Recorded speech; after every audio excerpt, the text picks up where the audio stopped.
ठीक है।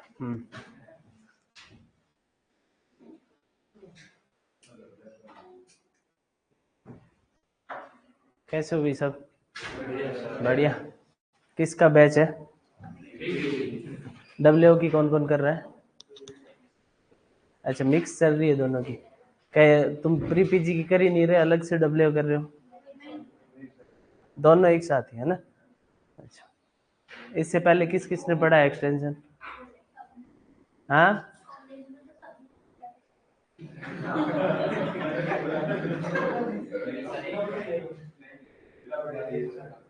बिना पढ़े पेपर दे दिया, सब पास हो गए आज तक? मतलब यहाँ बैठे हो तो पास हो के बैठे होगे। हाँ, है ना? अब अपने को थोड़ा सा ढंग से पढ़ना पड़ेगा ना, क्योंकि अभी वैसे पास हो नहीं सकते। उसमें तो कुछ ही लिख देते हैं कि आत्मा क्या है, कि आत्मा तो शरीर का अभिन्न अंग है, कुछ भी लिख सकते हैं ना। इसमें वो लिखोगे तो वो चलेगा नहीं, उसमें बताना पड़ेगा इसमें तो कि आत्मा क्या है ना? तो अपने को अभी अपन एक्सटेंशन में क्या करूंगा, एक नोट्स है, वो नोट्स आपको ग्रुप पे आज मिल जाएगा। तो थ्योरी के पीछे नहीं पढ़ना है, उसमें जो नोट्स है उसमें थ्योरी लिखी हुई है ना? सफिशिएंट थ्योरी है। अपन यहाँ क्या बात करेंगे कि किस टॉपिक से कैसा क्वेश्चन फ्रेम होगा, ठीक है? जैसे कोई भी टॉपिक है, उसमें एक्सटेंशन नाम है, तो इस एक्सटेंशन नाम से क्या क्वेश्चन बन सकता है ना? और इसके अलावा इस चैप्टर में क्वेश्चन कहाँ से फ्रेम होगा ये अपन पढ़ेंगे, और उस क्वेश्चन का अपने को क्या आंसर करना है, और अपन जनरली क्या करते हैं उसमें अपन डिफरेंस करेंगे। तो ज्यादा से ज्यादा अपनी क्लास में अपना ये होगा कि क्वेश्चन सोल्व करना सीखेंगे, ठीक है? इस हिसाब से अपन एक्सटेंशन पढ़ेंगे क्वेश्चन के फॉर्म में। थ्योरी आपको ज्यादा डिटेल में पढ़नी है तो मैं नोट्स वो दे दूंगा, उस ग्रुप में आप घर पे जाके अपनी थ्योरी पढ़ सकते हो। ये नोट जो मैं यहाँ लिखाऊंगा और जो मैं यहाँ बोलूंगा वो आप साथ साथ में थोड़े थोड़े एकदम यहाँ बनाते रहना, क्लास नोट्स, है ना? चलो ठीक है। अब अपन आज सबसे पहले बात करेंगे एक्सटेंशन की।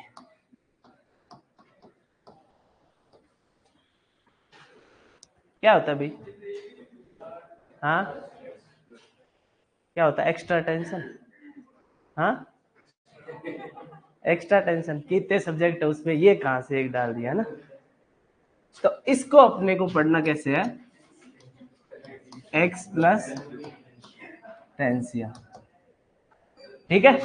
एक तो क्वेश्चन बनेगा ये कि किस किस शब्द से मिलके बना है, ठीक है? और ये शब्द है, ये कौन सी भाषा का है? लैटिन का।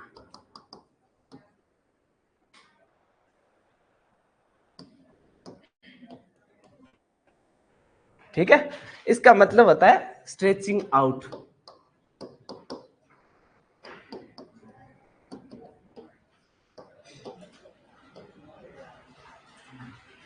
ये नाम से रिलेटेड जो भी बात है ये इतनी बात है, ठीक है? एक्सटेंशन में, एक्सटेंशन का मतलब क्या हो गया? एक्स प्लस टेंसियो, लेटिन वर्ड है। एक्स का मीन्स हो गया आउट, टेंसियो मीन्स स्ट्रेचिंग। तो किसका स्ट्रेचिंग आउट कर रहे हैं? जो नॉलेज रिसर्च स्टेशन पे पैदा हुआ उसको स्ट्रेच करके कहां तक ले जाना है? फार्मर के पास, ठीक है? तो अपन क्या कह सकते हैं, एक्सटेंशन एक चैनल है किस किस के बीच का? रिसर्च स्टेशन के और फार्मर के। समझ आ गई बात? ठीक है, तो ये इसका मतलब हो गया एक्सटेंशन का, ठीक है? ये आप साथ साथ में नोट करते रहो, ठीक है?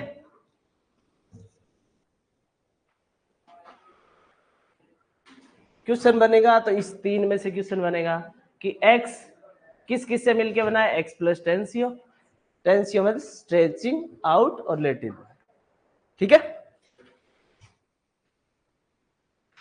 अब देखो, ये वर्ड सबसे पहले इंग्लैंड में आया, ये भी क्वेश्चन आता है कि ये सबसे पहले कॉइन कहां हुआ एक्सटेंशन वर्ड, तो अपन क्या कहेंगे? इंग्लैंड, है ना?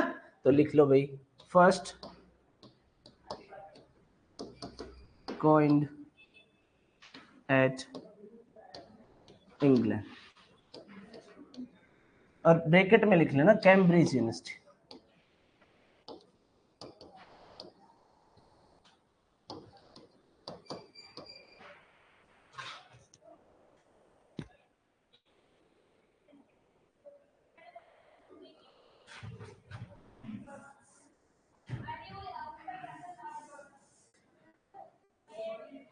ठीक है, ये खिसकता नहीं है क्या?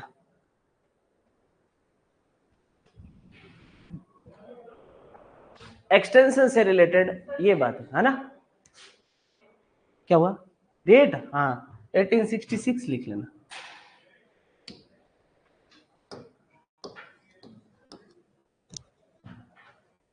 ठीक है, सबसे पहले एक्सटेंशन वर्ड इंग्लैंड में कैम्ब्रिज यूनिवर्सिटी में आया 1866 में। ठीक है, एक्सटेंशन से जो नाम है उससे सिर्फ इतना ही क्वेश्चन आएगा, उसके अलावा कोई क्वेश्चन नहीं आएगा। अब अपने को डेफिनेशन से कोई मतलब नहीं है, इसकी डेफिनेशन क्या है। ठीक है, अपने को इतने से ही मतलब। ज्यादा नॉलेज लेना है तो अपने नोट्स मिलेगा, है ना। तो ज्यादा जिसको नॉलेज की अभिलाषा है वो वहां से रेफर कर सकता है। ठीक है, अब आओ थोड़ा सा आगे बढ़ते हैं एक्सटेंशन से। एक्सटेंशन एजुकेशन,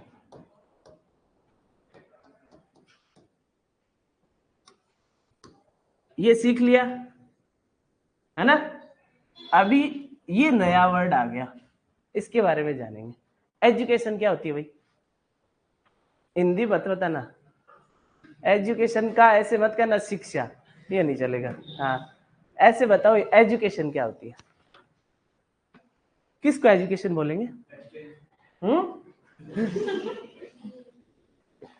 इससे अच्छा शिक्षा ही बोल देता। हाँ,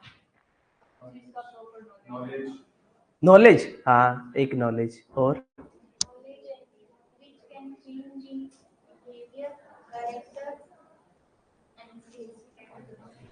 अच्छा, देखो होता क्या एजुकेशन में, desirable change in human behaviour, अच्छा, and change in our behaviour, gaining of knowledge. ठीक है, हाँ देखो क्या करना है अपने को, चेंज तो डिजायरेबल करना है, किसमें? नॉलेज, एटीट्यूड और स्किल। तो अपने को एजुकेशन जहां भी आ जाए उसके साथ अपने को ये याद रखना है, KAS, कि डिजायरेबल चेंज किस में करना? किसी भी इंडिविजुअल के नॉलेज में, उसके एटीट्यूड में, उसके स्किल में। नॉलेज क्या होता है भाई? ज्ञान नहीं बोलना है, हाँ कॉम्प्रिहेंसिव हो गया ना, किसी की चीज का कॉम्प्रिहेंसिव जानना, वो क्या है? उसके बारे में नॉलेज हो गया, है ना। और उसके बाद में एटीट्यूड क्या होता है? हाँ, कैसे अपन रिएक्ट कर रहे हैं कोई चीज के बारे में, वो अपना एटीट्यूड है। तो वो ऐसे कि एटीट्यूड मत दिखा, है ना। तो वो कैसे रिएक्ट किया, ऐसे रिएक्ट कर मत कर मेरे सामने, है ना। तो वो हो गया एटीट्यूड दिखाना, कि ऐसे रिएक्ट नहीं करना है। तो रिएक्शन होता है ना, वो एटीट्यूड होता है। स्किल क्या होगा भाई?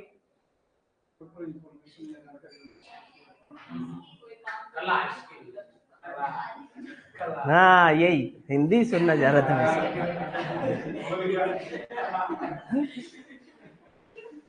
हाँ कला, है ना। स्किल, हाँ स्किल कैसे, किसको बोलते हैं स्किल? हाँ दक्षता, हाँ अच्छा, वो मेरी स्किल होगी, है ना। हाँ, तो मोटर स्किल का मतलब किसी काम को करेंगे अभी, है ना। वो प्रैक्टिकल हो गया, पहले थ्योरी पढ़ ली, अभी उसको प्रैक्टिकल कर लिया, तो वो उसका प्रैक्टिकल करना, वो क्या है? उसका स्किल, उसमें निपुण हो रहे हैं, है ना। तो ये चीज होगी, उसको अपन क्या बोल देंगे? इस चीज में किसी के चेंज हो रहा है, उसको अपन एजुकेशन बोल देंगे।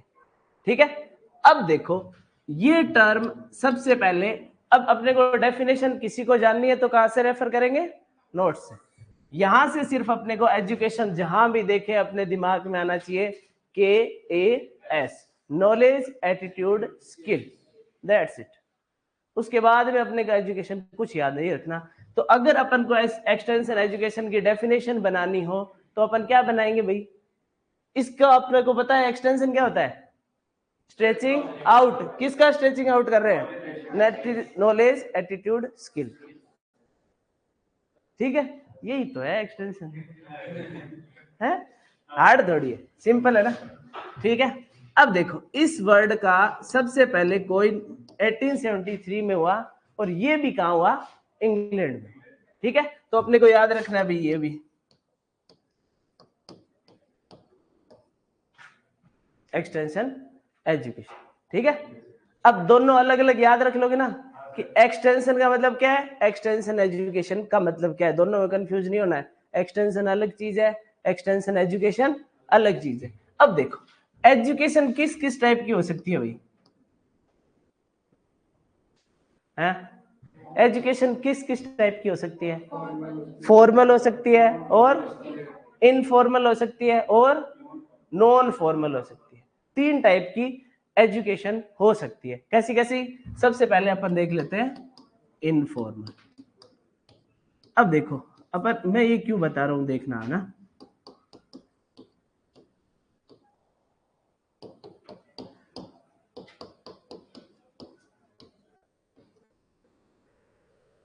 देखो फॉर्मल एजुकेशन सब समझते हो, किसको बोलेंगे फॉर्मल, जो अपन ये कर रहे हैं ये क्या है, फॉर्मल एजुकेशन का कैरेक्टरिस्टिक क्या है, किसको अपन फॉर्मल बोलेंगे, कि भाई एक प्रॉपर क्लासरूम है, प्रॉपर एक टाइम है, मैं जैसा मर्जी है वैसा पढ़ा रहा हूं तुमको, तुम्हारा एक करिकुलम पहले से फिट है, एक हायरार्किकल स्ट्रक्चर बना हुआ है कि तुम स्टूडेंट हो मैं टीचर हूं, तुम्हारा डायरेक्टर है, सब एकदम सब कुछ सेट है, उसको अपन क्या बोलेंगे, एक फॉर्मल एजुकेशन सिस्टम बोलेंगे।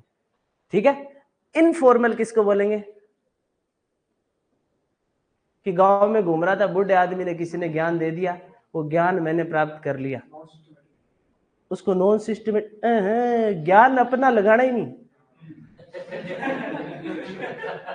एक्सटेंशन में अपना ज्ञान नहीं लगाना, जहां अपना ज्ञान लगाओगे वहां क्वेश्चन गलत कर दोगे। अब देखो क्वेश्चन ये बनेगा कि एजुकेशन, एक्सटेंशन एजुकेशन किस टाइप की एजुकेशन है ना, उसमें अपने को ये दिया होगा, ये दिया होगा, ये दिया होगा, जो तू बोल रहा है वो नहीं दिया होगा। ठीक है, तुमने क्या बोला, क्या नहीं, नॉन सिस्टमेटिक, तो तू नॉन सिस्टमेटिक करता करता कौन से ऑप्शन पे लगाएगा तेरे को पता नहीं चलेगा, तो अपने को वो नहीं देखना है ना, नॉन सिस्टमेटिक नहीं बोल सकते इसको। ठीक है, ये फॉर्मल तो सिस्टमेटिक एजुकेशन हो गया ना। अब देखो इनफॉर्मल में क्या होगा, इनफॉर्मल में क्या, मैंने क्या बताया कि एक गांव में घूम रहे हो, घूमते घूमते तुमने तो एक्सपीरियंस से जो एजुकेशन प्राप्त कर रहे हो ना, अपने एक्सपीरियंस से धक्के खा के, ठोकरे खा के, ठीक है, किसी दूसरे से ज्ञान ले लेके, ठीक है, तो वो क्या कहलाएगी, इनफॉर्मल। उसमें कोई क्लासरूम की जरूरत नहीं है, कोई इंस्टीट्यूशन की जरूरत नहीं है, कोई फिक्स कैरिकुलम नहीं है कि इस टाइप का ज्ञान देगा, कोई उल्टा ज्ञान भी दे सकता है ना। तो ये कैसी होगी, इनफॉर्मल एजुकेशन होगी। ठीक है, अब एक आती है नॉन फॉर्मल एजुकेशन, जो अपने लिए सबसे जरूरी है, अपने को ऑप्शन में इसी को टिक करना है। ठीक है, अपने को ऑप्शन आएगा एक्सटेंशन एजुकेशन किस प्रकार का एजुकेशन सिस्टम है, तो अपन क्या कहेंगे, non formal, non formal, non formal. इसका मतलब क्या होता है, इसके अंदर कोई पहले से करिकुलम डिसाइड नहीं है, तुम्हारा एक कॉमन गोल नहीं है, तुम किसान हो, तू जीरे का किसान भी हो सकता है, तू वेजिटेबल का किसान भी हो सकता है, तू किसी और चीज का भी हो सकता है। मैं अगर एज ए एक्सटेंशन ऑफिसर उनके सामने खड़ा हूं, तो वो मेरे से जीरे का क्वेश्चन भी पूछ सकता है, वो मेरे से सब्जी का क्वेश्चन भी पूछ सकता है। ठीक है, तो इसका मतलब ये नहीं है कि प्री डिसाइडेड कुछ नहीं है। ठीक है, तो एक बाउंड्री नहीं है, जो आना चाह रहा है आ रहा है, नहीं आ रहा तो बीच में उठ के भी जा सकता है। ठीक है, तो वो कैसी होगी, है तो फॉर्मल पर किस टाइप का, नॉन फॉर्मल, कोई फिक्स उसमें बाउंड्री नहीं होगी, कोई करिकुलम पहले से फिक्स नहीं होगा। ठीक है, चलते फिरते गांव में बता दिया। तो अगर अपने को क्वेश्चन, वो उसमें सब कुछ लिखा हुआ है, थ्योरी अपने को कहां से देखनी है, जो तुमको नोट्स मिले उससे, यहाँ क्या करना है, समझना है क्वेश्चन किस चीज से कैसे बनेगा वो करना है। सही है ना, कोई दिक्कत तो नहीं है इसमें।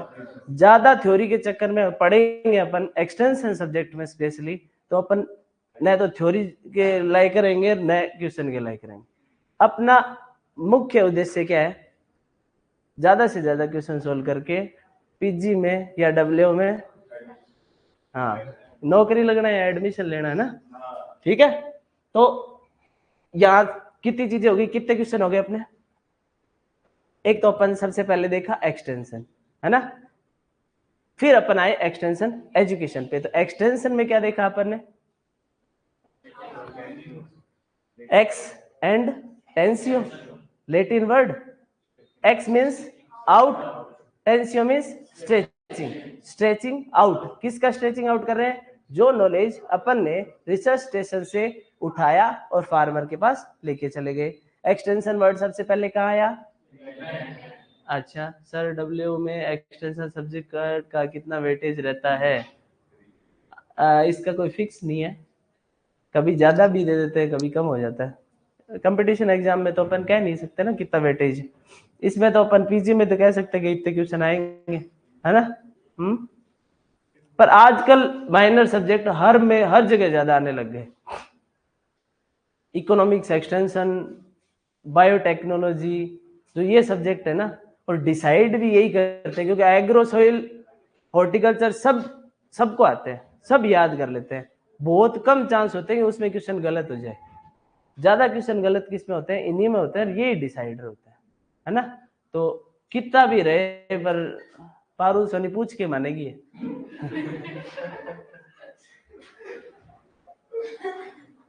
मैं डब्ल्यू का पेपर जिस दिन बनाऊंगा उस दिन बता दूंगा, कोई फिक्स नहीं होता, उसमें कितना भी आ सकता है।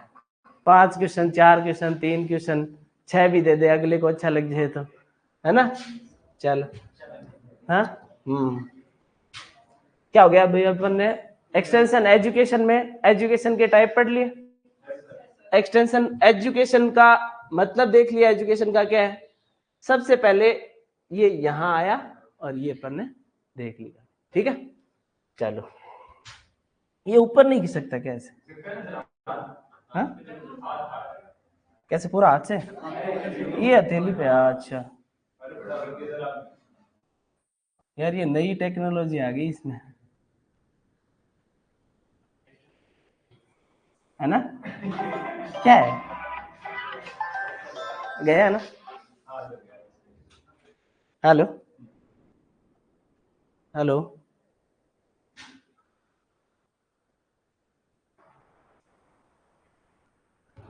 चलो अब देखो, 3 फादर याद रखने हैं, ठीक है। एक्सटेंशन एजुकेशन के 3 पिता हैं, एक तो पूरे विश्व का पिता है, एक यूनिवर्सिटी एक्सटेंशन का पिता है, और एक जो भारत में एक्सटेंशन का पिता है। 3 पिता याद रखने हैं। एओ में पिछली बार क्वेश्चन आया था, भारत में एक्सटेंशन एजुकेशन का पिता कौन है, who is father of Indian extension education, ठीक है। अपने को तीनों याद रख लेंगे, कौन सा ही पूछ ले अपन तो याद कर लेंगे, ठीक है। तो सबसे पहले लिखो भाई, बढ़ गए, बढ़ गए फादर्स, पता नहीं, हाँ कौन सा, कौन है, अच्छा हाँ, अगस्त कॉम्टे, वो तो फादर ऑफ सोशियोलॉजी है ना। अभी सिर्फ और सिर्फ एक्सटेंशन की जो वर्ड मैं बता रहा हूँ उसी के बारे में पढ़ना है, आगे मत बढ़ो, है ना। ऐसे बहुत फादर आएंगे, अब सबके बाप याद कर लेंगे।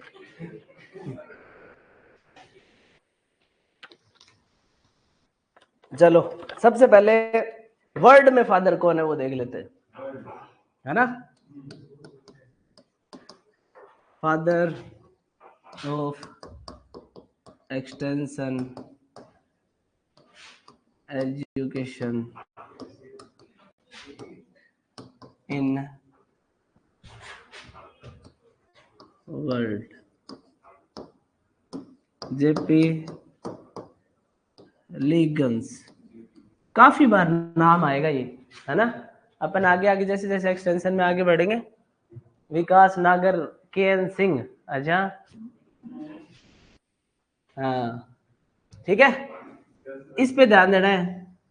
वर्ड जहां भी आ जाए संसार में एक्सटेंशन का पिता कौन है?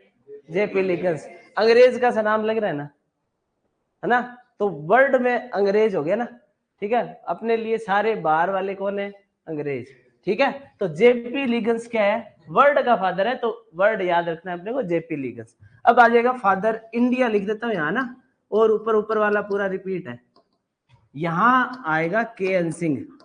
अब सिंह बाहर तो होने से रहा, कोई भारत में होगा, है ना, तो सिंह भारत, के एन सिंह याद रखना है, ठीक है। यूनिवर्सिटी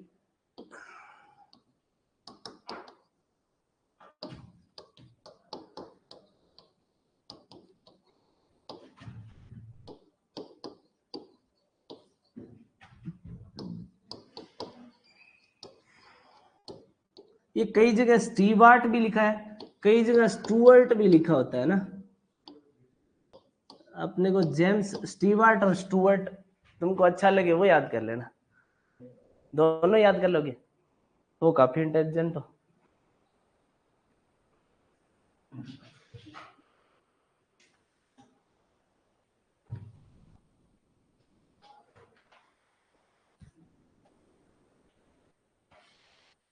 के एन सिंह, विकास नगर, हाँ याद कर ले, भारत का है के एन सिंह, है ना, इंडिया का।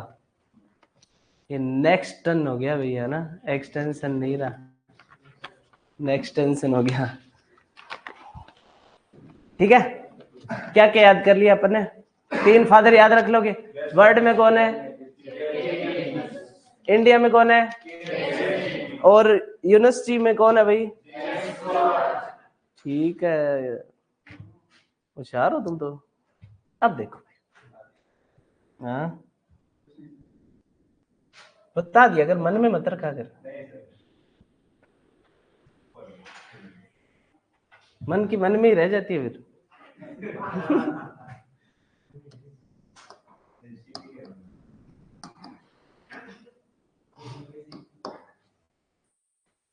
अब देखो, ओरिजिन एक्सटेंशन बन गया, ठीक है। उसके बाद में इंडिया में एक्सटेंशन एजुकेशन कहां से कैसे कैसे लागू हुआ वो अपन सबसे पहले देखते हैं, है ना। तो सबसे पहले 1950 में यूजी में एक्सटेंशन लागू किया कलकत्ता यूनिवर्सिटी में, ठीक है।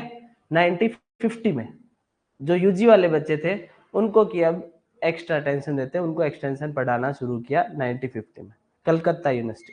उसके बाद 1955 में पीजी का कोर्स स्टार्ट किया, सबौर जो बिहार में यूनिवर्सिटी थी ना, जो पहले स्टार्टिंग की 5 यूनिवर्सिटीज में थी, तो उसमें 1955 में पीजी का कोर्स शुरू हुआ, ठीक है। फिर 1960 में 1961 में और आईआरआई में पीएचडी स्टार्ट हो गया इसका, ठीक है। तो अपन ये तीनों चीज नोट कर लेते हैं। ओरिजिन में लिख लो भाई, 1950 में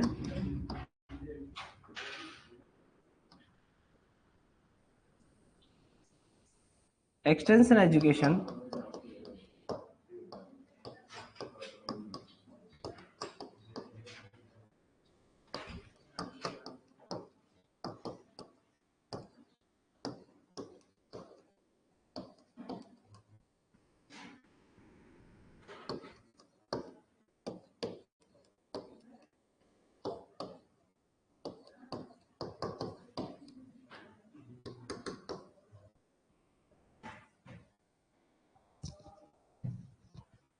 ठीक है 1955 में पीजी कोर्स में, कोर्स है ये, वर्ष नहीं है ना।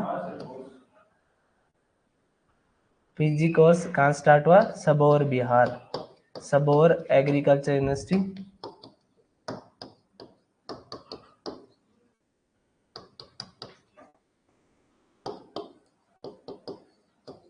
यहाँ आरसीए का कौन है भाई? आरसीए का कौन है? आरसीए का स्टूडेंट कौन है?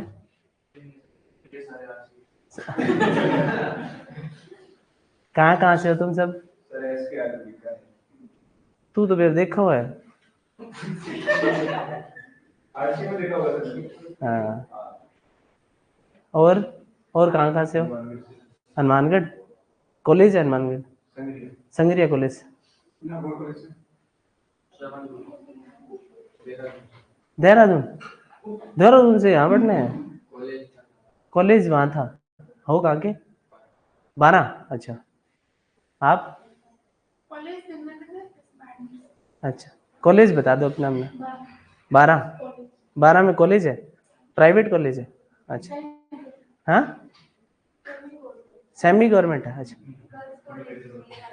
12 में। अच्छा, आपका 12? सारे 12 क्यों? काफी लोग 12 के है ना, 12 कॉलेज से काफी लोग हैं। अच्छा, RNT, अच्छा, वो तो विश्वविद्यालय है तो, है ना? हाँ, चलो 1955, उसके बाद 1961 में PhD लिख लेना भाई।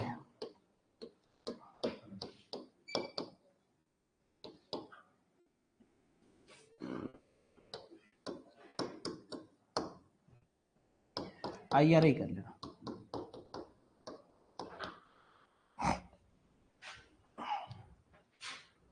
ठीक है, सबसे पहले 1950, 55, 61, 5-5 साल का गैप था। फिर PhD में थोड़ा क्या है कि ज्यादा टाइम लग जाता, तो 6 साल का गैप कर दिया।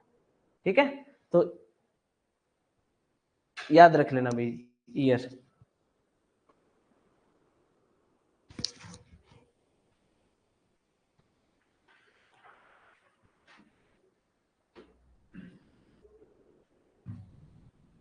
हो गया?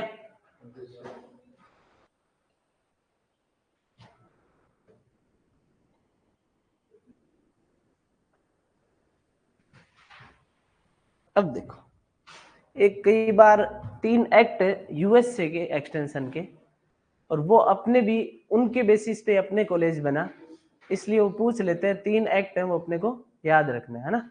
तो वो मैं 3 एक्ट बता रहा हूँ, तो उसका हेडिंग ये डाले ना, एक्सटेंशन इन US से।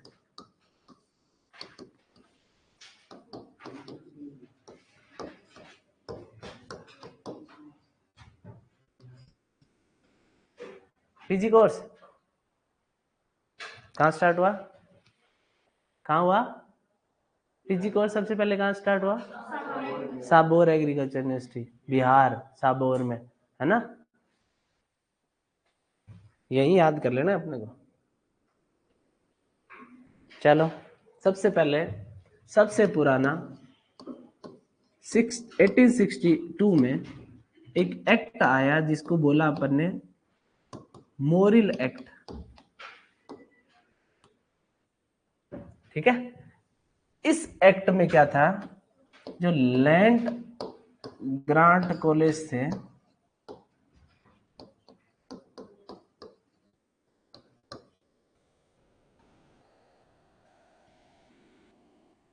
ये बनाए गए। ठीक है, मोरिल एक्ट में सबसे पहले एग्रीकल्चर या कॉलेज थे एग्रीकल्चर से रिलेटेड, उनकी बात की गई कि ऐसी एजुकेशन भी देनी होती है। ठीक है, तो लैंड ग्रांट कॉलेज जो अपन देखते हैं ना कि भाई सबसे पहले इंडिया में जो IRA बना, वो किसके बेसिस पे बना? जो लैंड ग्रांट कॉलेजेस था, एक्ट था, उसके बेसिस पे बना। अगर ओनली फादर लिखा हुआ है तो क्या आंसर देंगे?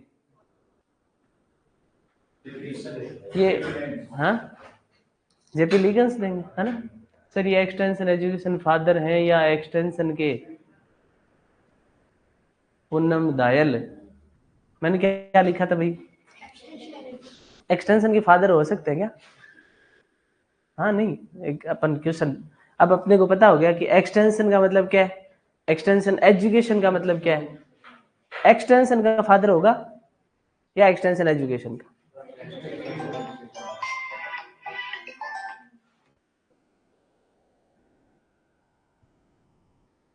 है ना? तो एक्सटेंशन एजुकेशन के फादर होंगे भाई पूनम दायल। अगर ओनली फादर का नाम लिखा हुआ, वो कहाँ लिखा है उस पर भी डिपेंड करेगा। अगर आप कोई फार्म भर रहे हो तो अपने पिता का नाम भी लिखना पड़ सकता है? तो वो ऐसे लिखा है ना, ओनली फादर, तो फिर अपने ही पिता का नाम लिखना पड़ेगा।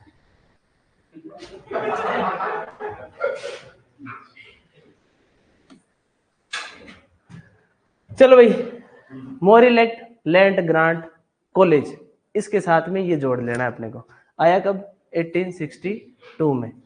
अगर ओनली एक्सटेंशन एजुकेशन का फादर लिखा हो, सिर्फ कि who which of the following is father of extension education, तो अपन क्या कर देंगे? जेपी लीगन्स कर देंगे। ठीक है, जो संसार का बाप वो सबका बाप। ठीक है, बस ठीक है। नितिन डोडा, हाँ चलो है।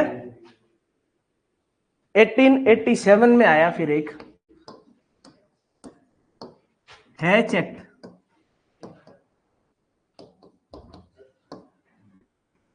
ठीक है, इसने क्या कहा? इसने कहा जो भी अपन जो कॉलेज बनाए हैं लैंड ग्रांट पैटर्न पे, जो भी कॉलेजेस बने हैं उनमें एक्सपेरिमेंटल स्टेशंस होने चाहिए। ठीक है, तो सबसे पहले एक्सपेरिमेंटल स्टेशंस इन कॉलेजेस में किसने कहा होने चाहिए? हैच एक्ट ने कहा, जो कब आया? 1887 में। ठीक है, तो इसके सामने यहां लिख लेना एक्सपेरिमेंटल स्टेशंस।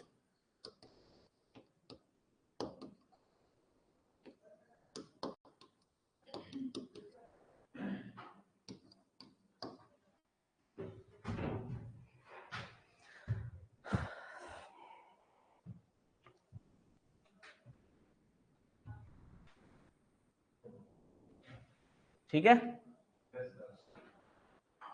तू भी आ जा।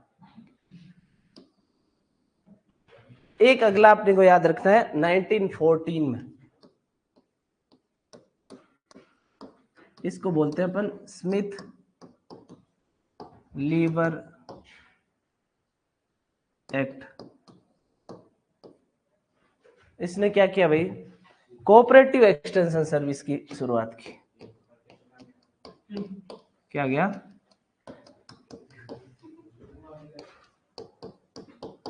सब बताऊंगा मैं, एक सेकंड रुको।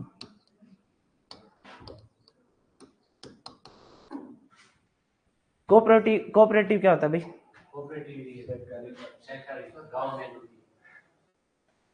है ना, सहकारी हो गया।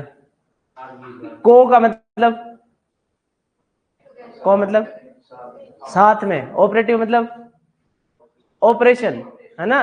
तो कोऑपरेशन का मतलब कोई भी कार्य साथ मिल के करना। ठीक है, वो क्या होगा? कोऑपरेशन। कोऑपरेटिव अलग चीज होगी, कोऑपरेशन अलग चीज हो गया, है ना। तो अपने को हर मीनिंग एक एक चीज समझ के काम करना है। एक्सटेंशन में लगभग चीजें तो जो मीनिंग है उससे क्लियर हो जाएंगी, है ना। कोऑपरेटिव का मतलब क्या हो गया? एक साथ मिलके चलाए गया कोई भी काम, वो कहलाएगा कोऑपरेटिव। तो कोऑपरेटिव का मतलब मिलके, अगर तुम किसान हो या तुम कोई वॉलेंटियर हो तो तुमने मिलके क्या कर दिया?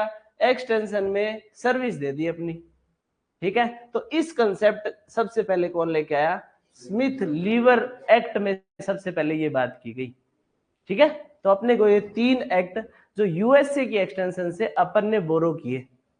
अपन ने हर कॉलेज में लैंड ग्रांट पैटर्न पे एक कॉलेज बनाया, उसके अंदर एक्सपेरिमेंटल स्टेशंस लगाए। किस एक्ट की वजह से? हैच एक्ट की वजह से। और इसके साथ साथ में जो भी एक्सटेंशन, मतलब जो भी कॉलेज है वो क्या करेगी? जो भी टेक्नोलॉजी ले रही है वो किसको देगी? फार्मर्स को, अपने लेवल पे। तो वो क्या हो गया? कोऑपरेटिव एक्सटेंशन सर्विस हो गया। कोऑपरेशन किस किस का होगा? आपस में सभी डिपार्टमेंट्स का, और उनके साथ में फार्मर्स का। ठीक है, तो ये अपन को 3 एक्ट याद रखने। कौन कौन से? सबसे पहला एक्ट कौन सा है? मोरिल एक्ट। कब आया? 1862। फिर कौन आया? Hatch act. कब आया? हैच एक्ट में क्या था? उसके बाद में 1914 में कौन आया? Smith Lever Act. उसमें क्या था? तीनों चीज याद रखोगे। अगर कोई ऐसे दे देगा क्वेश्चन कि हैच एक्ट कब आया, तो अपन डेट याद है। और ऐसे दे देगा कि विच ऑफ द फॉलोइंग, इस एक्ट की वजह से इनमें से कौन सी चीज लागू हुई, तो अपन ये भी पता है कि इसमें तो क्या हुआ? एक्सपेरिमेंटल स्टेशन लगा, इससे क्या लगा? लैंड ग्रांट कॉलेज बना, और इससे क्या बना? कोऑपरेटिव एक्सटेंशन सर्विस शुरुआत हुई। ठीक है, तो तीनों अपन याद रख सकते हैं। तो तीनों याद करने हैं अपने को। इसके बाद अपन आते हैं भाई, आज का अपन ना टाइम क्या हो गया, बहुत फास्ट फास्ट पढ़ लिया ना अपन, बहुत स्लो चल रहा है, इससे फास्ट भी पढ़ना है। मेरे को दिहाड़ी करने नहीं दोगे तुम?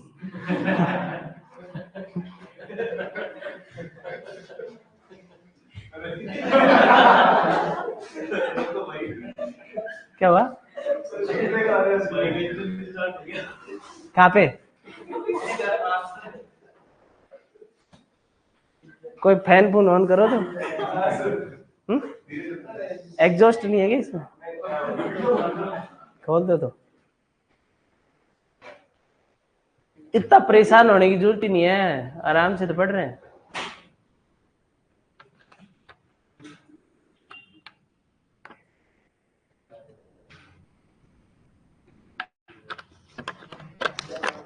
चलो भाई, अब ऑब्जेक्टिव पढ़ लेते हैं। उद्देश्य क्या है एक्सटेंशन के, क्यों माथापच्ची करवा रहे हैं इससे, ठीक है? तो सबसे पहले अपन देखते हैं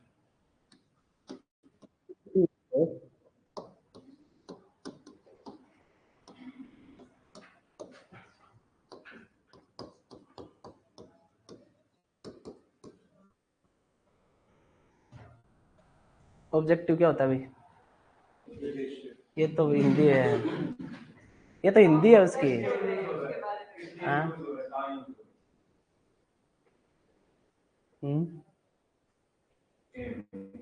एम अलग चीज होती है। ये भी क्वेश्चन है, ये हमेशा क्वेश्चन आता है ना। ये ऑब्जेक्टिव क्या है, एम क्या है, टारगेट क्या है और गोल क्या है ना? तो ये पता है सबको क्या है? नहीं पता ना, क्वेश्चन आएगा ये, तुमको पता होना चाहिए और किसी को पता भी नहीं होना चाहिए, ठीक है? देखो तो मैं बता देता हूँ तुमको, इसी पे चर्चा कर लेते हैं अपन। सबसे पहले एम लिख लो, फिर ऑब्जेक्टिव लिख लो, उसके बाद में गोल लिख लो, उसके बाद में टारगेट लिख लो। अब देखो क्वेश्चन आएगा, उसमें एम का इनका स्टेटमेंट लिखा आएगा सीधा सीधा, ठीक है? कि एम का जगह कि फारदेस्ट डिस्टेंस या ब्रॉडेस्ट डिस्टेंस जहां तुमको जाना है या तुम्हारा जहां गोल है, ठीक है? तो जहां सबसे फारदेस्ट डिस्टेंस या ब्रॉडेस्ट डिस्टेंस नाम आ जाए, क्यों कि सबसे पहले इसने लिखा है। इस निशान का मतलब क्या है भाई? जिसकी तरफ टांग होती है वो क्या होता है? बड़ा। जिसकी तरफ सिर होता है वो छोटा। सबसे बड़ा कौन हुआ? एम। टांग तो बड़ी, हाँ टांग भी बड़ी होती है ना, सिर से तो टांग बड़ी, हाँ ठीक है? तो एम का मतलब ब्रॉड डिस्टेंस नाम आएगा उस स्टेटमेंट में, पहचानना है उस स्टेटमेंट को, ठीक है? तो एम सबसे पहले लिखा है, ए सबसे पहले आता है, तो ब्रॉडेस्ट डिस्टेंस या farthest distance towards the goal, goal की तरफ सबसे ज्यादा दूर जो डिस्टेंस है वो कौन है? एम, ठीक है? जैसे मेरा एम है कि मेरे को किसानों की आय दुगनी करनी है, ठीक है? एम है। मेरे को अभी कुछ पता नहीं है क्या करना है, कुछ क्या नहीं करना, मेरे को तो ये है कि मेरे को किसानों की आय दुगनी करनी है, ठीक है? अभी मेरे को पता नहीं कि पल्ले से पैसे देने हैं, उसको क्या करना है, कूट पीट के करनी है, बढ़ानी कैसे है, वो मेरे को आइडिया नहीं है। बस मेरा उद्देश्य है, कोई एक मीम नहीं है कि मेरे को भारत को 2 नंबर की इकोनॉमी बनानी है, कि 2 की क्यों, 1 की क्यों नहीं बनानी है, कि वो मेरा सपना नहीं है। मेरा सपना 2 नंबर का बनाने का है, तो वो एम है ना? एम का मतलब ब्रॉडेस्ट डिस्टेंस या फारदेस्ट डिस्टेंस टुवर्ड्स द गोल, ठीक है? लैंड ग्रांट कॉलेज का मतलब क्या है? Importance, importance, Bhim Singh Meena, importance क्या है? लैंड ग्रांट कॉलेज एक पैटर्न था कि भाई इस हिसाब से इसमें ये चीजें होंगी, ठीक है? वो लैंड ग्रांट था, विकास नगर, ठीक है? अभी देखो इस पे देखो, ये चीज समझ लोगे तो ठीक है, वरना दोबारा समझ में नहीं आएगी, ठीक है, एक बार ही मौका मिलता है। तो एम क्या है, एम में एक ही चीज याद रखनी है कि सबसे ब्रॉडेस्ट डिस्टेंस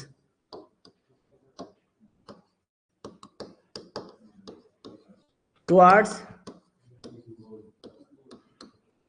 गोल। ठीक है, अब देखो ऑब्जेक्टिव पे आते हैं, एक साथ ही लिख लेना इसको साथ में, अभी एक बार समझ लो। ऑब्जेक्टिव 2 नंबर है ना। ऑब्जेक्टिव का मतलब होता है and towards which our efforts are directed. सीधा सीधा स्टेटमेंट ऐसे लिखाएगा, end toward which our efforts are directed. End का मतलब ये हो गया, जैसे मेरे को ये कोई पहाड़ है, इसकी चोटी पे पहुंचना है, ठीक है, तो मेरा एंड क्या है ये, और मैं यहां से चल रहा हूं चल रहा हूं चल रहा हूं, ये रबड़ में साथ चल रहा है ठीक है, मैं चल रहा हूं, तो ये क्या है, ये मेरा एंड है। एंड का मतलब ये मेरा ऑब्जेक्टिव है, and towards which our effort, effort लगा रहा हूं मैं किस पे पहुंचने के लिए, इस एंड पे पहुंचने के लिए। तो मेरा ऑब्जेक्टिव क्या है, एंड पे पहुंचना। ठीक है, तो डायरेक्ट स्टेटमेंट लिखाएगा, end towards which our efforts are directed, कि जिस तरफ अपन, जैसे तुम्हारा ऑब्जेक्टिव अभी क्या है, क्या है, प्री पीजी सिलेक्शन, ये तुम्हारा एम है। ऑब्जेक्टिव तुम्हारा ये है कि मेरे को रात को 10 बजे तक पढ़ना है पीजी के लिए, इसमें मेरे को ये सब्जेक्ट कवर करने हैं, इस हिसाब से पढ़ना है, मेरे को बाहर कम घूमना है, ये सारी तुम्हारे, ये ऑब्जेक्टिव तुमने इस एम को पाने के लिए ऑब्जेक्टिव अपने तैयार किए हैं। ठीक है, तो ये एफर्ट डाल रहे हो तुम कि बाहर मेरा मन तो कर रहा है मैं नहीं जा रहा। ठीक है, तो ये तुम एफर्ट डाल रहे हो उस एंड पे पहुंचने के लिए। ठीक है, तो ये सीधा सीधा स्टेटमेंट आएगा, and towards which our efforts are directed. ठीक है, मैं यहां लिख दूंगा। चलो पार्ट तो फतेह हो गया, अब अपन आते हैं गोल पे। गोल में क्या होगा, टाइम पीरियड दिया हुआ होगा, जहां भी टाइम पीरियड दे देगा ना कि मेरे को 2022 तक किसानों की आय को दुगना करना है, 5 साल में मेरे को प्रोडक्शन को दुगना करना है, ठीक है, मेरे को 2 साल में ये काम करना है, मेरे को 1 साल में ये काम करना है, जहां भी टाइम पीरियड का जिक्र हो जाए ना वो क्या हो जाएगा। ठीक है, तो इसमें अपने को एक चीज क्या याद रखनी है, इसका जो भी स्टेटमेंट आएगा उसमें अपने को क्या दिया होगा, टाइम पीरियड दिया होगा। ठीक है,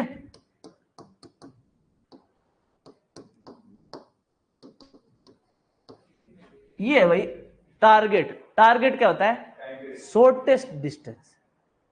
ठीक है, अपने एम के तरफ छोटी सी दूरी, वो क्या कहलाएगी, टारगेट। सबसे इधर इधर है ना, इसकी तरफ सिर ही है, तो सिर जिसकी तरफ होगा वो क्या होगा, सबसे छोटा, जिसकी तरफ टांग होगी वो बड़ा। तो ब्रॉडेस्ट जहां नाम आ जाएगा वो कौन हो जाएगा, शॉर्टेस्ट जहां नाम आ जाएगा वो क्या हो जाएगा। और अपने को देखना ही नहीं है, पूरा स्टेटमेंट पढ़ना ही नहीं है, टाइम पीरियड जहां दिख जाएगा वो क्या हो जाएगा, और एंड जिसकी तरफ अपन एफर्ट लगा रहे हैं वो क्या हो जाएगा। 4 स्टेटमेंट ऑप्शन में चारों दिए होंगे, याद ये दे देगा, ये तीनों दे देगा साथ में, शॉर्टेस्ट डिस्टेंस दे देगा, ये तीनों उसके साथ में उलझा देगा। अपने को अलग अलग स्टेटमेंट अलग अलग याद रखना है, रख लोगे। सबसे जिसकी तरफ टांगे वो क्या है, बड़ा, तो ब्रॉडेस्ट या फारदेस्ट डिस्टेंस, सबसे ज्यादा दूरी किसकी तरफ, अपने टारगेट की तरफ। ठीक है, ये क्या हो गया, एंड जिसकी तरफ अपन एफर्ट लगा रहे हैं। ठीक है, ये अपना क्या हो गया, टाइम पीरियड। ठीक है, ये क्या हो गया, शॉर्टेस्ट डिस्टेंस, याद रख लोगे। अब थ्योरी इसकी उसमें लिखी हुई है, अपने को सिर्फ जो भी स्टेटमेंट आए उसमें ये चीज ढूंढनी है। ठीक है, यहां लिख लो भाई,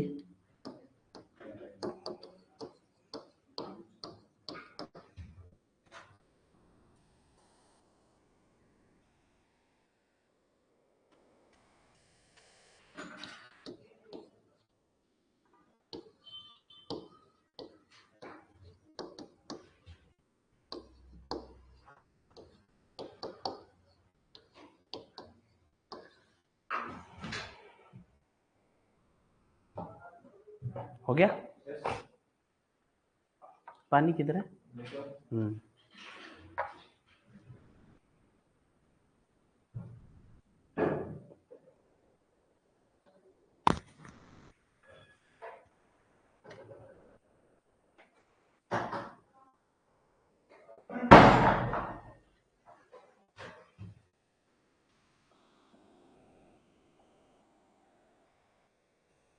कर लो याद चारों चीज।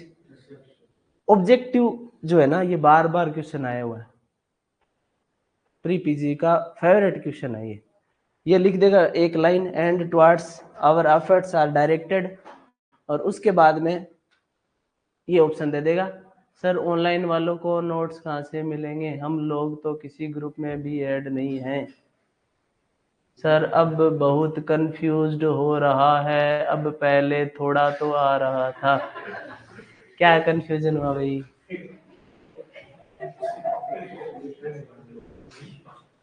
हाँ, क्या कंफ्यूजन, किस में कंफ्यूजन आ रहा है? मैं दोबारा बता देता हूँ, पी चौधरी। हाँ बताओ बताओ जल्दी। ये चीज समझ में नहीं आई, कौन सी नहीं आई बताओ भाई।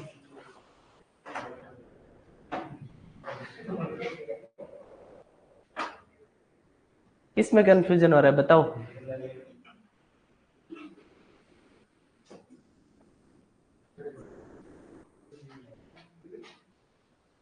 नहीं बता रही, बता रहा जो भी है। बढ़िया समझ आ रहा है सर, आप पर नोट्स डलवा दीजिएगा सर प्लीज फॉर अस। जो लास्ट में आपने समझाया है उनमें, ले दोबारा बताता हूँ, है ना, ये लास्ट में जो एम ऑब्जेक्टिव गोल टारगेट बताया ना, यही ना? हाँ बताता है।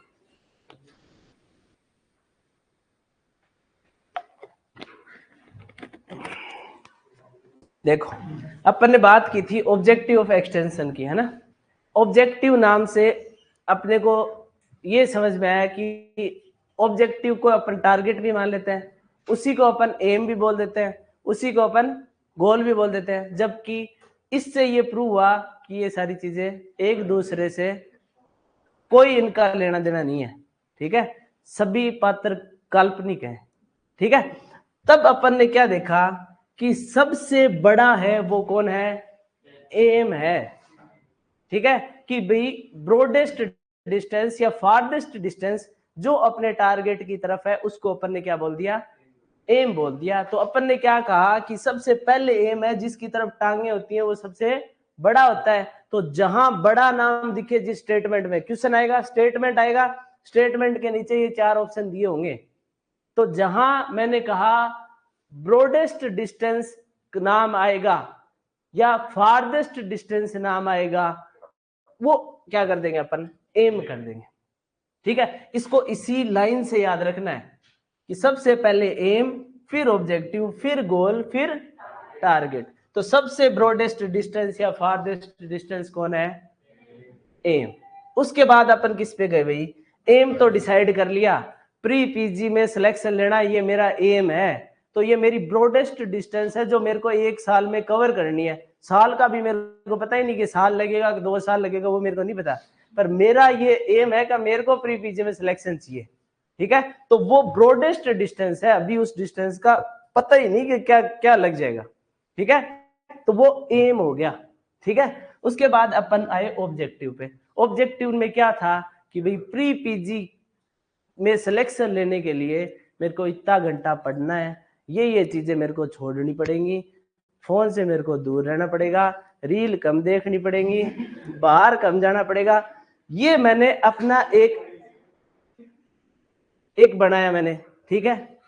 मैंने अपने मेरे सिलेक्शन जो लेना था मेरे को, एम जो मेरा था, उसको पाने के लिए मैंने अलग अलग मेरे स्टेटमेंट्स तैयार कर लिए। उनको मैंने क्या कह दिया? ऑब्जेक्टिव कह दिया, या उसको अपन कह सकते हैं and towards which our efforts are directed, कि जो अपना एंड है, जिसकी तरफ अपन एफर्ट लगा रहे हैं, वो क्या है? अपना ऑब्जेक्टिव है। तो वो एफर्ट्स ही है ना, कि रील फोन पड़ा है, एक जी तो कर रहा है रील देख लो, पर एफर्ट लगा रहे हैं कि नहीं यार प्री पीजी में सिलेक्शन लेना है, ठीक है। तो वो क्या हो गया? अपना ऑब्जेक्टिव हो गया, ठीक है। एफर्ट्स है वो अपने ऑब्जेक्टिव है। उसके बाद अपन आए गोल पे।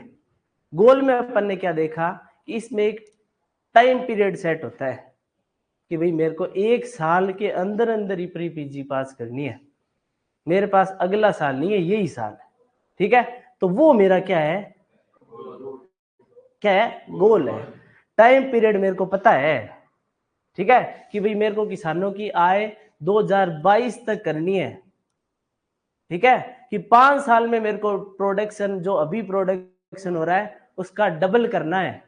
ठीक है, तो टाइम पीरियड गिवन है ना, जिस स्टेटमेंट में टाइम पीरियड नाम दिख जाए उस पे क्या कर देंगे अपन, जहां सबसे छोटा दिख जाए, शॉर्टेस्ट दिख जाए, उसमें क्या कर देंगे, तय से टारगेट, तय से टिंगा, टिंगा मतलब छोटा। ठीक है, टिंगू, टिंगू टारगेट है भाई, शॉर्टेस्ट डिस्टेंस। ठीक है, ए बड़ा है, सबसे पहले आता है ना, ए सबसे एबीसीडी में सबसे पहले आता है, तो जो सबसे पहले आया वो क्या हो गया, टिंगू है वो। ठीक है, बीच वाले तो बीच वाले ही है। अब बताओ भाई समझ में आया कि नहीं? सर पीपीटी के साथ पढ़ाओ, पीपीटी सर को बनानी नहीं आती यार, फिर ऐसे नहीं पढ़ा पाएंगे ना। पीपीटी में तो जो है वो देख के फिर मैं आपको पढ़ के बता दूंगा।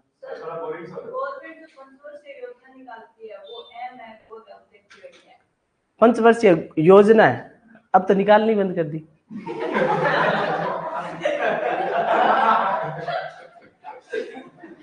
देखो क्या आप जनरल नॉलेज भी थोड़ा बहुत पढ़ा होगा ना, पहले प्लानिंग कमीशन था, है ना? हाँ, तो प्लानिंग कमीशन क्या करता था, 5-5 साल के प्लान बनाता था, जिनको अपन 5 ईयर प्लान या पंचवर्षीय योजना बोलते थे। मोदी जी के नए भारत में नया नाम आ गया NITI Aayog, national institute for transforming India, है ना? तो नीति आयोग जब से आया तब से पंचवर्षीय योजना क्या होगी, है। अब क्या हो गया, एनुअल प्लान बनने लग गए, पंचवर्षीय योजना नहीं रही। पर पंचवर्षीय जहां भी मैंने कह दिया, टाइम का जहां नाम दिख जाए कि अगले 5 सालों में मेरे को ये काम करना है, तो वहां क्या हो जाएगा वो। ठीक है, इसीलिए अपन जब भी तुम देखोगे ना पंचवर्षीय योजना कोई उठा के देखना कि पंचवर्षीय योजना में क्या क्या गोल्स थे, कि इस पंचवर्षीय योजना के ये गोल थे। जैसे फर्स्ट जो पंचवर्षीय योजना थी उसका गोल था एग्रीकल्चर डेवलपमेंट। ठीक है, कि एग्रीकल्चर का डेवलपमेंट करना है, वो गोल है किस कितने 5 सालों में, आने वाले 5 सालों में एग्रीकल्चर का डेवलपमेंट करना है, उसको गोल बोला है। ठीक है, जैसे अपन कोप सम्मेलन देखते हैं, कोप सम्मेलन देखे हैं तुमने, क्लाइमेट जो रिलेटेड जो होते हैं ना, जैसे कोप के अलग अलग सम्मेलन, अब की बार 30वां भारत करेगा, भारत में होगा, है ना? तो उसमें क्या होंगे, गोल्स लगते हैं, सस्टेनेबल गोल्स हैं कि भाई ये 8 गोल है अब की बार कोप के, कि कार्बन एमिशन इतना कम करना है, कार्बन क्रेडिट्स ऐसे ट्रांसफर करेंगे। ठीक है, तो वो गोल्स है, क्योंकि टाइम पीरियड जहां फिक्स कर देंगे कि भाई 1 साल में, 2 साल में, 5 साल में, सर ऐसे ही पढ़ाओ। ठीक, हाँ हाँ, ऑनलाइन वाले नहीं नहीं, आज तो नहीं रट रहे, शांत है आज, है ना? अब चलो, ये अपने को समझ में आ गया, इसमें से एक क्वेश्चन पक्का बनेगा। ठीक है, ए सबसे बड़ा, फिर ऑब्जेक्टिव, फिर गोल, फिर टिंगू, टिंगू टारगेट। ठीक है, तो तुमको क्या बनाना है इनमें से वो देख लो, क्या बनाना है, एम बनाना है। तुमको सबसे, तुम्हारे लिए सबसे अच्छा क्या रहेगा, एम तो बनाना पड़ेगा, एम में ऑब्जेक्टिव भी बनाने पड़ेंगे, चारों बनाने पड़ेंगे। टारगेट तो फिर जैसे एम है, एम बहुत बड़ी चीज होगी, टारगेट तुम क्या बनाओगे, आज का बना लोगे, कल का बना लोगे, परसों का, शॉर्टेस्ट शॉर्टेस्ट शॉर्टेस्ट शॉर्टेस्ट, है ना? सर गूंगे बने बैठे रहते हैं ऑनलाइन वाले, तो पूनम की शिकायत है भाई, गूंगे मत बना करो तुम। ठीक है, चलो अब अपन थोड़ा सा ऑब्जेक्टिव के बारे में आगे चलते हैं। ये क्लास 5:50 तक होती है ना, तो बस आज की तो हो गए, है ना, आज की दिहाड़ी होगी। क्या करवा दूं ऑब्जेक्टिव? एक बार मैं आज लिखवाता नहीं हूँ, अपन डिस्कस कर लेते हैं ना।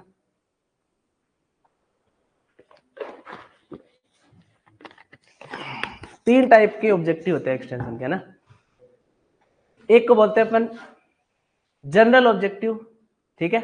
एक को अपन बोलते हैं फंडामेंटल ऑब्जेक्टिव, एक होता है वर्किंग ऑब्जेक्टिव या जिसको स्पेसिफिक ऑब्जेक्टिव बोलते हैं, ठीक है। एक बार समझना इस चीज को, तीन टाइप के ऑब्जेक्टिव्स हो सकते हैं, है ना।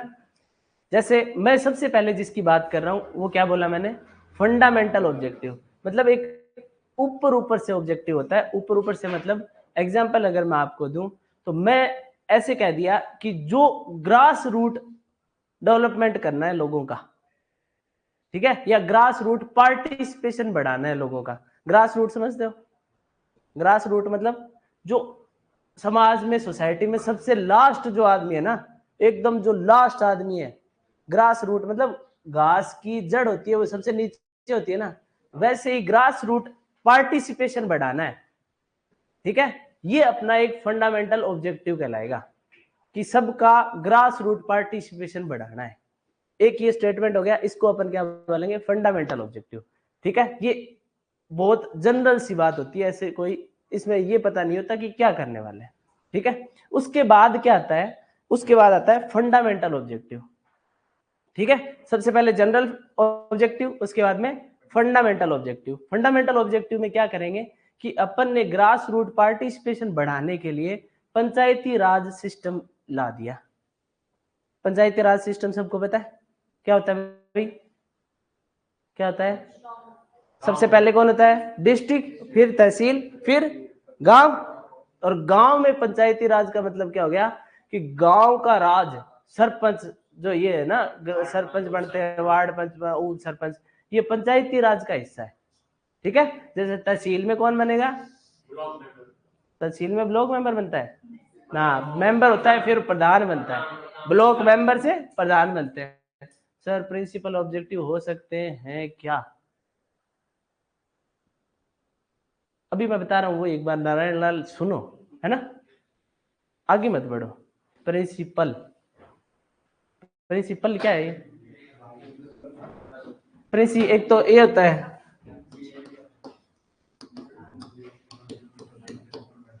एक होता है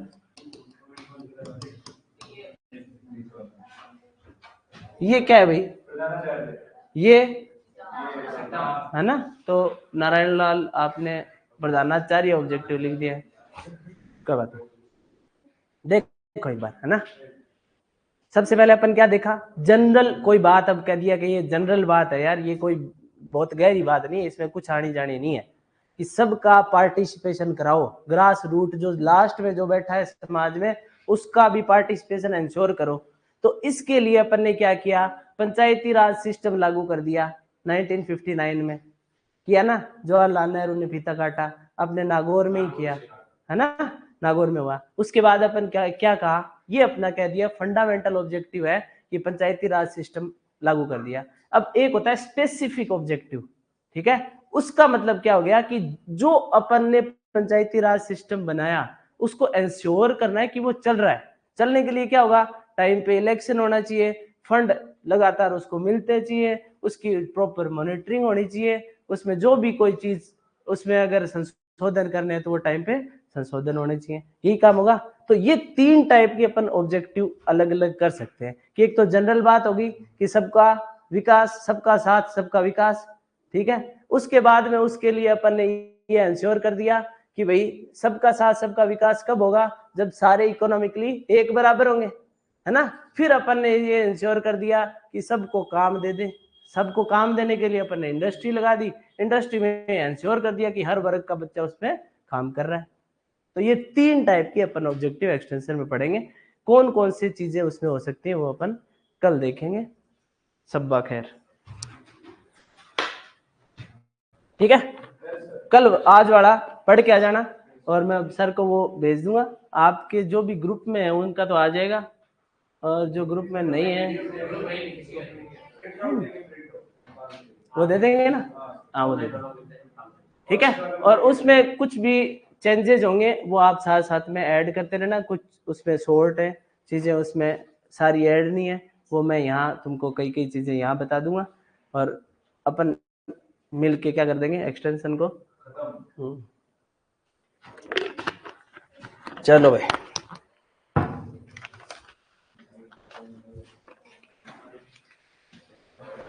ठीक है।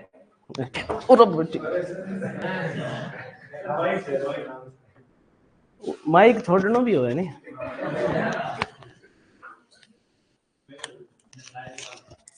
होगी ना लाइव।